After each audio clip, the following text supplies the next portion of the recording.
본 말씀을 통해서 말씀의 진단과 처방, 말씀의 진단과 처방이라는 제목으로 하나님의 말씀을 증거하겠습니다. 병원에 가서 치료를 받고자 할 때는 그 원인이 무엇인지를 진단을 하고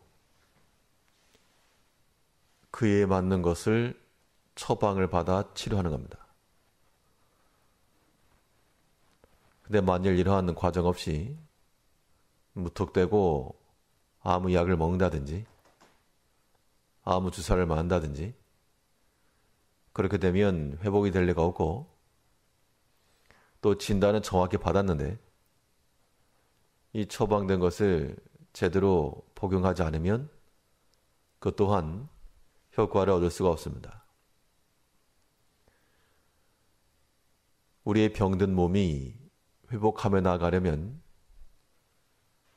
그 약한 것을 알고 또한 그것을 해결할 수 있는 그러한 방편으로 우리가 실질적 행함과 적용을 해야 됩니다. 우리 영혼은 어떨까? 우리 육체가 때론 약해질 때가 있는 것처럼 우리 영혼도 날마다 강한 것이 아니기 때문에 때로는 약할 수도 있고 낙담할 때도 있고 그럴 때마다 우리 영혼도 진단함을 받고 원인을 알고 거기에 적당한 주의 말씀을 적용하여 회복함에 이르러야 됩니다. 하나님의 말씀이 이러한 과정을 거치게 되면 참으로 지혜롭게 주의 말씀을 따라가는 자들이요.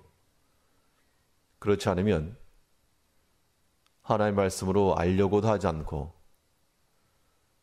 또 이미 알고 있는 그 말씀을 실행하지도 않게 되면 그것은 어리석은 자와도 같은 겁니다. 하나님의 말씀은 지혜의 근본이므로 그 말씀을 소유하는 자들은 이미 지혜 있는 자요. 또 그 지혜로서 우리의 믿음의 열매를 맺으시는 겁니다. 그러면 이 하나님의 말씀으로 정확하게 진단을 받고 이 처방을 받는 사람들의 그러한 심적 상태는 어떠한가? 어떠한 자들이 지혜로 주의 말씀을 받아 또한 그의 모든 약한 것들을 고쳐낼 수 있을 것인가?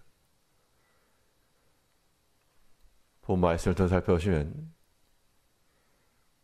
무엇보다 주의 말씀이 우리 삶 가운데서 지혜 있는 말씀 되려면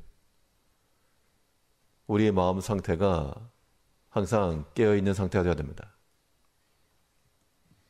마음이 깨어있다라고 하는 것은 목적과 의미를 잃지 않고 기억을 하고 있는 겁니다.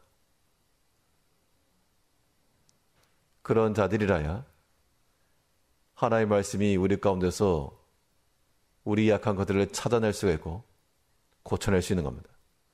그런데 만약 그렇지 못하면 주의 말씀을 알아도 마치 술 취한 자와도 같이 무감각하고 알지 못하고 그러한 잘못 적용이 이루어진다는 겁니다. 그것이 지혜롭지 못한 미련한 자의 모습이라고 그랬습니다.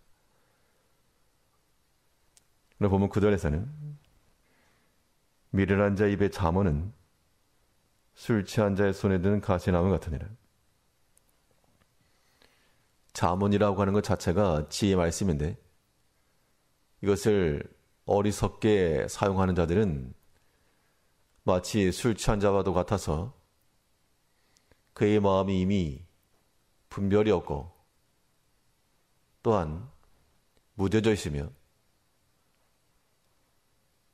제어할 수 없는 그런 상태에 있는 겁니다.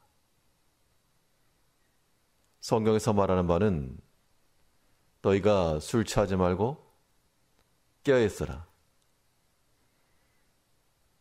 우리 무엇보다도 우리 마음 자체가 깨어있을 때 이 근본적인 것들에 대해서 놓치지 않는 겁니다. 우리 인생의 삶의 그 의미가 무엇인지 그것을 알아야 하나님 섬김에 있어서의 이 일이 정확히 이룰 수 있는 겁니다. 이 세상의 것은 다 없어지고 사라질 것이라고 우리가 알고 있는데 그 의미를 정확히 인지하지 못하니까 결국 땅의 것으로만 사는 겁니다.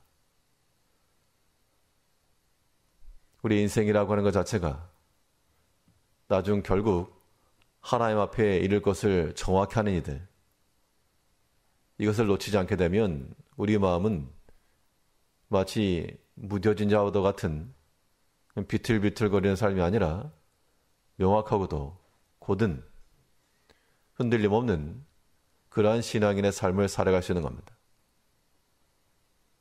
깨어있는 마음이라고 하는 것은 분별하는 겁니다. 이제 주의 말씀 우리 삶 가운데서 지혜로운 자문이 되기 위해서는 그 말씀이 우리 가운데서 분별의 기준이 되어서 옳고 그름을 알고 또한 복된 것과 화를 알아서 어느 것을 취할 것인지를 우리가 알아야 한다는 겁니다. 사람의 생각을 따라서 육체의 감정을 따라 말하거나 행하거나 다 분별이 없는 겁니다. 마치 술 취한 자도 같이 비틀거리는 것인데 우리는 그러한 육체의 수욕을 따라가지 아니하며 우리는 도리어 성령의 사로잡힘을 따라 술 취한 것과 성령의 충만을 받는 것들이 대조되어서 이야기되기도 하는데요. 술 기운으로 일하는 것이 아니고 성령의 충만을 받아 성령의 이끌림을 받아 그의 힘으로 그렇게 살아가는 것이 참으로 지혜로운 주의 말씀을 소유하는 겁니다. 우리의 삶 가운데서 우리 약한 부분이 있다. 진단을 먼저 받으시려면 마음부터 일깨우시고 하나님의 성령의 충만함을 받아 우리의 옳고 그른 것과 또한 우리의 취할 바와 버릴 것 이런 것들이 우리 눈에 보여야 됩니다. 그런 과정을 거쳐서라야 하나님의 말씀 우리 삶 가운데서 정확히 적용이 되고 우리 약해있던 부분들이 고침을 받는 겁니다. 우리의 마음이 항상 깨어서 우리 인생의 목적과 의미를 이해하며 하나님께서 우리에게 맡기신 사명의 그 중차대함을 깨달으며 하나님의 교회의 그 거룩성과 하나님께 주신 성도라고 하는 이 복된 자리를 우리 잃지 아니하고 이를 위해서 끝까지 충성하고자 하는 그런 마음을 갖는 것, 그것이 깨어있는 마음입니다. 이 세상 가운데서 우리가 주의 말씀을 듣고 진단을 받은 만큼 그 주의 말씀을 이제 우리 마음 가운데 두어 어두웠던 부분을 밝히며 무지했던 부분에 있어서 지혜를 깨닫고 또한 우리의 나아갈 길을 밝게 보아서 그 믿음의 길로 나아가야 됩니다. 이것이 지혜로운 주의 말씀을 소유한 하나님의 백성들의 삶인 겁니다. 주의 말씀으로서 우리가 온전히 행하려면 또 우리의 마음 상태가 어때야 되는가? 위로와 소망 가운데 항상 나가야 됩니다. 하나님의 말씀이 우리 가운데 왔다. 하나님의 메시지가 우리에게 도달했다. 그러면 그 결과는 우리 마음에는 평안과 안도와 또한 영적 만족감이 이르러야 됩니다.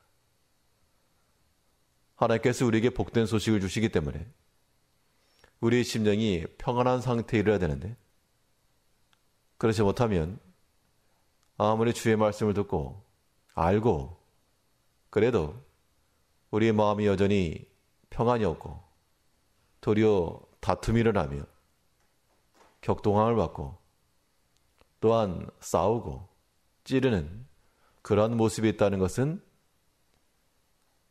지혜롭지 못한 미련한 자의 잠언과도 같다는 겁니다.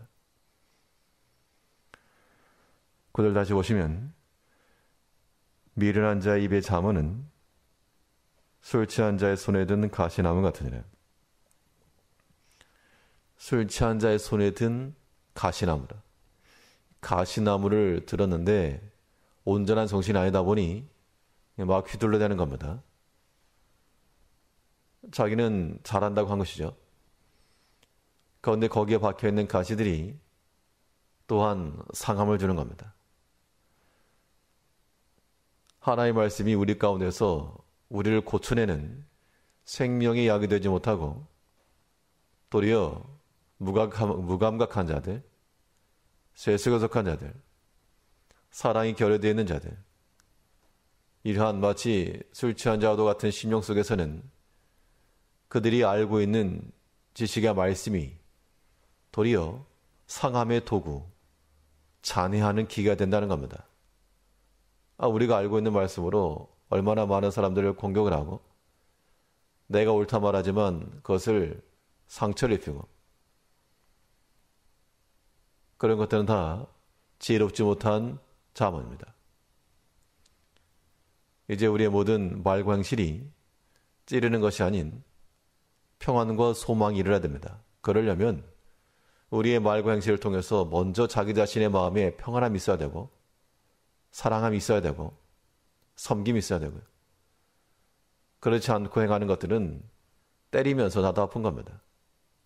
같이 격동이 되는 것이고 그런 것이 절대 일어나지 아니하도록 하나님의 말씀을 찌르는 가시와 같이 사용하지 아니하도록 그 말씀으로 먼저 우리의 심령의 평안함을 얻고 또한 사랑의 충만함을 가지시고 그의 모든 교훈의 말씀을 내가 먼저 적용하며 그대로 순종하여 다른 사람에게도 좋은 본이 될 뿐만 아니라 좋은 소망과 또한 평안의 본보기가 될 수 있어야 됩니다. 이것이야말로 하나님의 말씀을 정확히 진단받고 꾸준히 복용한 그러한 건강한 성도의 결말인 겁니다. 우리의 마음이 항상 주의 말씀으로 깨어 있으며 또한 그 말씀이 우리 가운데서 평안과 소망을 주고 모든 염려와 근심을 물리치며 또 우리 모든 주의 형제들에게까지라도 찌르는 것이 아닌 용기와 또한 소망을 불러일으킬 수 있는 복된 주의 말씀을 소유하는 지혜로운 자의 잠언을 가지고 살아가는 성도 여러분들 되시기 바랍니다. 기도하겠습니다.